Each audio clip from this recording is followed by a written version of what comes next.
Good morning. Today we have an hour-long presentation about something that we think we see and deal every day, something we think we know, but do we really? Sunrise, sunset, afternoon. How many days in a year? How many are hours in a day? Introducing your first speaker, Brianna, and her team, Ali, Justin, and Anthony. Hello, today we're going to be presenting the evolution of time and the relation between space and time, presented by myself, Brianna Turner, Justin, Ali, and Anthony. And this slide is just the table of contents of what we're going to be presenting over this slide. Here's a quick little fun fact about George Washington. His birthday was actually recorded on two separate occasions. He was first born on February 22nd of 1752, but his family Bible dated that he was born February 11th of the same year. And this reason was because that they switched the years of how they were going to follow their calendar, being that Russia had our standard calendar set up. So actually the sun correlates with time because we use it as a calculation between solar dates and solar time.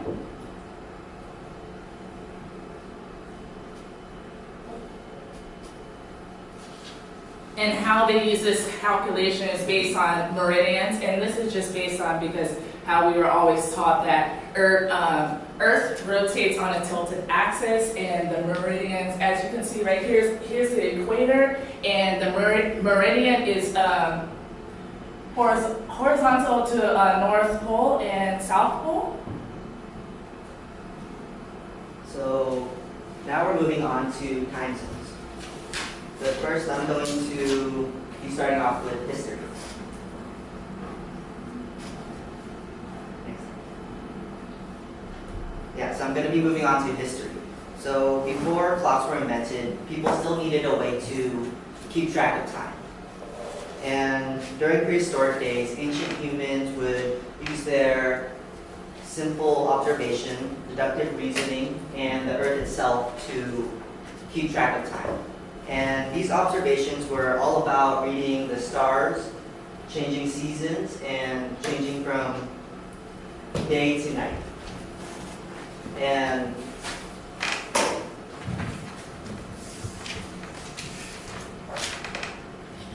some of the tools they used were the sundial, the obelisk in Egypt, the water clock in ancient Greece, and the hourglass.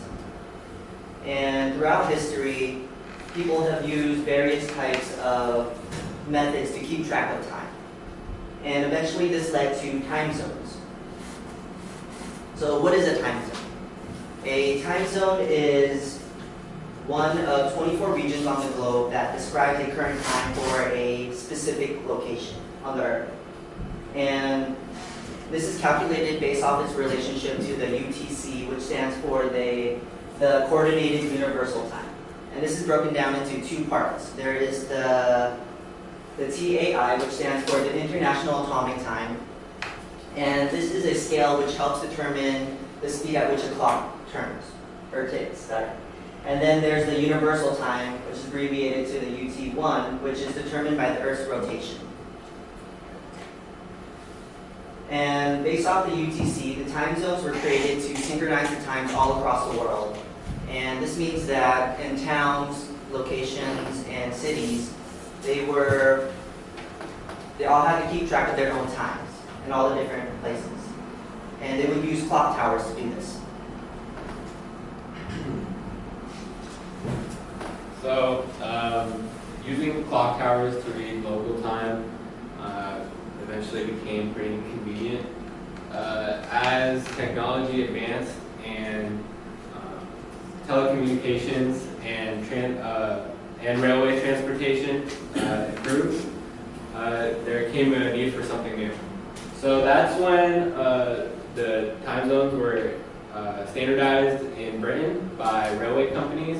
They use Greenwich Meridian Time, which is similar to, it's the same as UTC, but it's right there in Britain. And they use that, they synchronize that using telegrams. And that's how they did that for a while. And then an Italian mathematician, Enrico Filipponti, he introduced the idea of 24 time zones across the world in his book Miranda in 1858. And then, so that's him. Over to the left. And then to the right we have Sanford Fleming. He was a Canadian-born Scottish man. And he went on to several international conferences advocating for a worldwide standard. And he's eventually got the acknowledgement for his initial effort to standardize time. So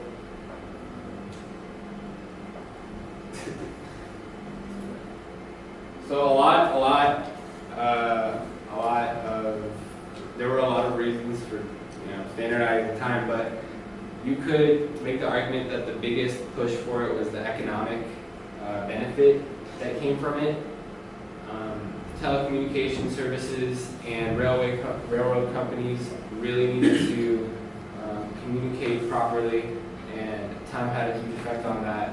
And so that also had an effect on the money that they were bringing in.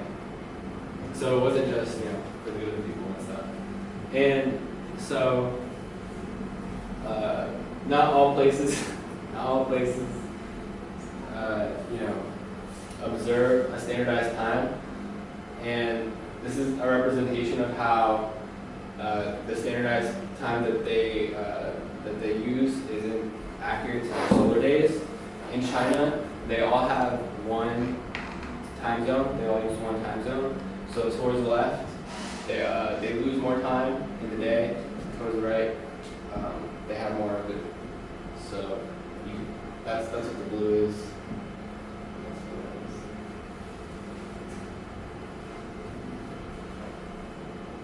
So what is Lahana Noon? Lahana Noon is another couple ways of saying it, or a subsolar point in the sun's zenith, and it's basically when the sun's rays are directly perpendicular to the Earth's surface. And the term was created in the 1990s by the Museum of Bernice Bishop in Hawaii, and that's why the term is mainly used over in Hawaii. Right here is the sculpture of Isamu Noguchi. 363 days throughout the year, it's messed up, but then during the actual Lahana Noon, the circle is actually perfect in the middle. And then here's a picture showing when, that it makes it perpendicular. And here's a good example of it. With basically, there's no shadows in the photo.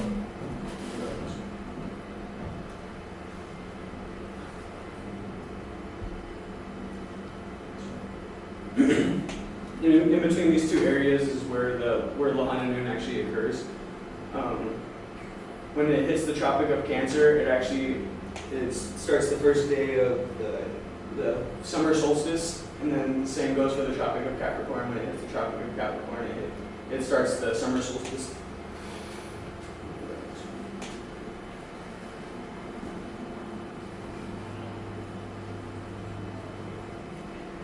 Hawaii is actually the only state in the U.S. that the Lahana Noon actually happens. And here's some different photos of it. This was supposed to be a gift showing it, but yeah, as you can see right here, the shadows are just below it, and the same goes for right here. Thank you. All right, stop. Questions? Oh.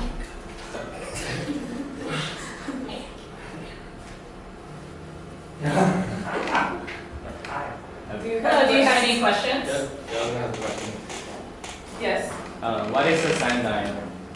Okay, so a sundial is basically a piece of tool used in ancient Egypt where it uses the sun to tell what time it is. And it's basically a round plate that's divided into 12 different pieces, or 12 different sections, and they have symbols on it. And then in the middle, there's something called a gnomon, which is this angular piece that points towards north. And it's an angular piece that points towards north. And depending on where the sun is, it'll shine light on it and it'll cast a shadow on one of the sections, and you can tell what time it is. Any more questions? Yes, Brian? Does the Lahaina noon cause any sort of temperature or weather effects with the sun being perpendicular? Yeah, it actually marks the first day of the summer solstice and winter solstice, and then when it hits the equator, it actually causes both equinoxes. Any more questions? Do you guys explain what a solstice and an equinox is? Wait, don't answer that. Alante, what's the spring equinox? What? All right, what's the summer solstice? Isn't it the mark of summer? What does that mean? When summer starts? Okay.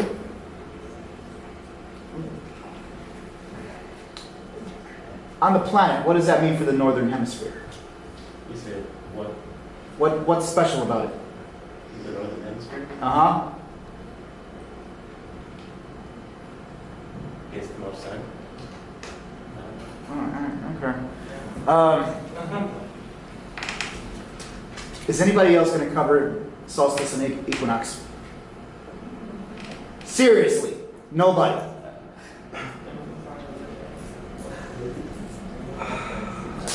Okay, sit down.